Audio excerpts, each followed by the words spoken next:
To find a way to give you a quiz grade, so it's got to be something more than just like your regular stuff, but that also pulls in the content that we're doing, and I would love for some creativity, okay, and an opportunity for you to work with a partner. So me, with the help of ChatGPT, came up with a project, okay, that is gonna hopefully do a little bit of both, okay. So I'm gonna talk about it. I'll go over the rubric. I'll answer whatever questions you've got, okay. But you're going to work on it in class next week, Wednesday, Thursday, Friday, and I'm not here those days. So hopefully that's why I'm doing it now, so that we can go over questions. And then you're going to work in pairs. You get to choose your pair. If you don't know somebody in this class, maybe we get to meet somebody new. But I want you to think about who that would be. And on Monday, I'm going to put you into groups on Canvas, again, because I'm not here Tuesday, so that on Tuesday you can start to work together, okay? All right, so the idea here is that you are going to create a real world polynomial roller coaster, okay? And so you're gonna create it, and I'll explain how, with an equation, and then you're going to put that on a graph, and then you're gonna take it into the real world and think about what it would look like, okay? But you've got to answer questions based on your initial graph. So the very first thing you're going to do is create a polynomial of a degree 4 to 6 at minimum, which means the lowest exponent it can be is 4. And x to the third roller coaster would be very boring and nobody would want to ride it. Okay, so we're going to say it starts with x to the fourth, but it can keep going up from there. That it has to include at least one pair of complex zeros. What are complex zeros? Imaginary. Remember, they come in pairs. So this could literally be like x plus 2i, x minus 2i, and then it could be like x minus 3 and x plus 4, okay? Something like that. That is your expanded form. So later on it says that you have to give it to me in standard form, or factored form, that's the factored form, and standard form where we actually multiply this all the way out, okay? When you multiply with imaginary numbers, because they are opposites and they come that way intentionally, you will not have an I in your expanded form, because this would be x squared plus 2ix minus 2ix minus 4i squared. And what is I squared? -1. So these are going to cancel out. I'd get x squared minus 4 times -1, x squared plus 4. And then I will take that and I would multiply it times the other 2 to get my fully expanded form. We know where to go from there, right? Okay. So the height, like if you want to put a multiplicity on this, obviously it's going to bounce. So those kinds of things can get mixed in. If you wanted to add multiple things because you want your roller coaster to really go up and down a couple of times, then you do it. At minimum, it has to be an x to the fourth, but it can go up from there, okay? So that's the first thing you're going to do, is actually create the polynomial, standard and factored forms. I would start factored form. I think that's way easier than making something that then factors, right? Okay. And then you're going to graph it, and you can use a graphing utility like a Desmos or your free graphing calculator. Because you're going to take a picture of it and draw on it, I would say don't use your handheld. It's going to be harder to take a picture of that thing and then draw on it. But you can use Desmos to actually draw out the graph of this. So let's just say my graph, actually let's put a squared here. Let's say it's that. So it would be -4 is going to have a point. +3 is going to have a point. My end behavior would be what? This is going to be x squared, and x. So it would be x to the fifth, which means? It's going to fall left, rise right, right? It's going to cross through, at -4. It's going to come up and it's going to bounce at +3, okay? So this is a very teeny tiny little roller coaster, but we're going to make it a roller coaster. The more zeros you add, the more it's going to move, okay? Then you have to identify, so it says, identify all the real and complex zeros. So my real zeros would have been -2i, +2i, +3, -4. Describe the end behavior using limit notation. So as x goes to -infinity, this is going to -infinity. As x goes to +infinity, this is going to +infinity. Calculate the average rate of change on 2 chosen intervals. So you can pick any intervals along here, 2 of them, and calculate the rate of change. And describe, what does that mean? If my rate of change is high, if it's a large number, whether it's negative or positive, that means it's going to be steep, right? So if I have a high rate of change that's positive, it's a steep climb. If it's a high rate of change falling, then it's a steep drop, okay? That kind of thing. Find a relative max and min. So this would have a relative max here and a relative min here. Give a short explanation of what these features represent on your roller coaster. Obviously, this is a peak and this is a dip.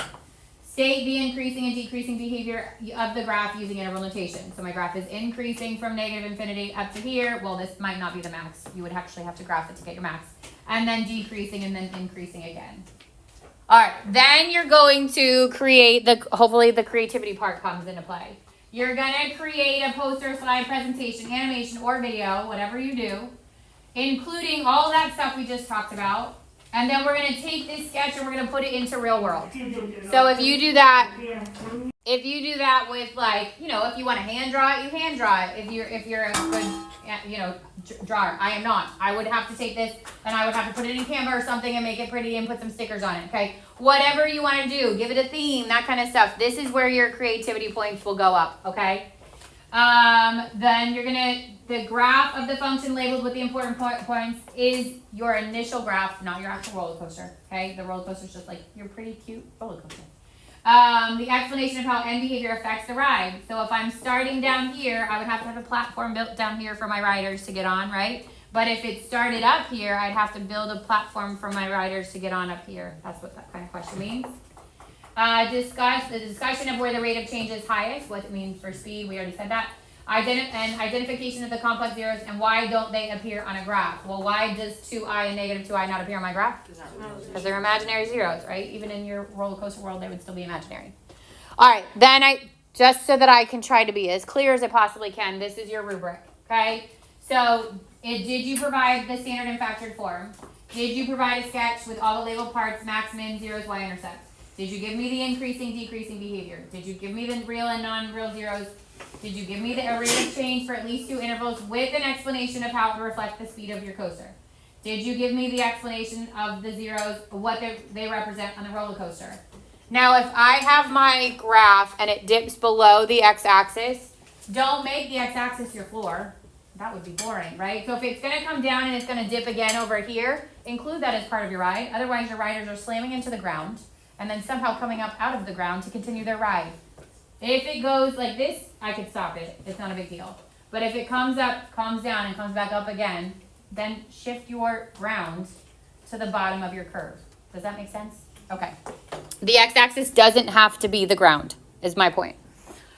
Okay, draw, animate, make an image, whatever it is, of the roller coaster.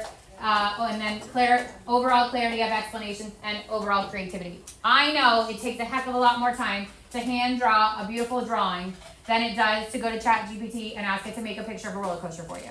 I know it takes a heck of a lot longer to make an animation of a roller coaster than it does to get a picture of one. This is when you'll see those points reflected. So your overall creativity and effort will go up. And I will go over 100 if I'm blown away. Like, that is not something I think if you put in work, you should be rewarded, as long as the rest of the stuff is included. Okay? Questions so far? Yeah. Oh, you're just, okay. All right. And because, like, if it were me doing the project, I would want an example. I'm giving you a partial example. If I gave you the whole thing, then there would be zero creativity and you would all regurgitate back to me exactly what I gave you. And I don't want that to happen. Okay? So at the very top, so that I am very clear and none of you can come back at me after these are graded, it literally says, not the full project. This is not all you have to do. Okay? Missing several components, including a labeled graph, increasing, like this is all the stuff that's not included here that you need to include in your actual submission. But here's an example. Here's your factored form, your expanded form, your degree, your leading coefficient. What does my design idea look like? The track starts at the ground level, climbs to a big hill, dives into a valley, returns to the ground at the station. Then your real zeros, your complex zeros, the end behavior and limit notation, and what does this end behavior reflect? Like, am I starting up high? Did I create a staircase for my people? Am I starting at the ground? That kind of thing. Your y-intercept, your relative max, your relative min, and interpretation of it. God bless you. The max in this case is the top of the first big hill. Obviously, don't use these words if it doesn't make sense for yours. The min represents the bottom of the valley. The work for the rate of change, and this is typed, yours doesn't have to be typed, yours can be handwritten as long as it's neat. So I did 3. You only have to do 2. First climb, return to station, and steepest drop, and then compared them. So positive and moderate climb, overall descent back to the ground, a much steeper negative slope matching the fast drop into the valley. And then don't forget that your graph, I just said what the graph is because I'm not going to give you a picture. Again, everybody's will be the exact same thing. Make sure you're plotting your real zeros, your y-intercept, your relative max, your relative min, and your intervals of increasing and decreasing. Rita. So we'll have like a page where we're describing all that stuff to you, and then we'll have like a poster page. So it's like You can put them in the same submission, or you can put them as two separate ones. It doesn't matter. Yeah. Because you could literally build like a presentation that has one page of all the answers to these questions, and then your next slide could be your actual drawn roller coaster. When is this gonna be due? It's gonna be due, so if you're here Wednesday, Thursday, Friday, if you're not going on Transfig, then it's due Friday at the end of class. So you've got Wednesday, Thursday, Friday. Yeah. So does the x-axis have to be the floors? No. Especially if it dips down, but I don't want it to be, right? Like what happens to your rider? Like, yeah, no, that shouldn't happen. You want to have a fun but safe roller coaster. Yeah. And also for the average change, you just said we picked two. Any two spots, and then compare them, positive, negative, steep, flat. What does that mean for your speed? Compare them to each other? Yeah. Yeah. when you draw it, should like a roller coaster on your graph. It should look like a roller coaster that resembles your graph. It should look like. But like your actual, so like the first thing, guys, this is a good question. There's a screenshot of your graph from Desmos, and that's gonna get labeled all the points, right? But then you wanna figure out how to make that roller coaster look like that graph look like an actual roller coaster. So can it still be a line if you don't have to draw a track? But it should now look like there should be a theme to it. There should be trees. There should be something in the background. There should be a cart somewhere, like that kind of thing. Does that make sense? Okay. Shoot, I thought of something else and I forgot. Yeah. What are our groups gonna be? You'll get to choose your partners, and I'm giving you till Monday to kind of like think about what you want to be. If you don't know somebody in here, because there's a lot of people, this is like my classes are all mixed grade levels. Maybe you don't know anybody in here. There can be one group of three because you're an odd number. One group of three, but that's it. And so I'll partner you up on Monday if you don't already have them determined. But we'll get put into Canvas partners on Monday. Other questions? Okay.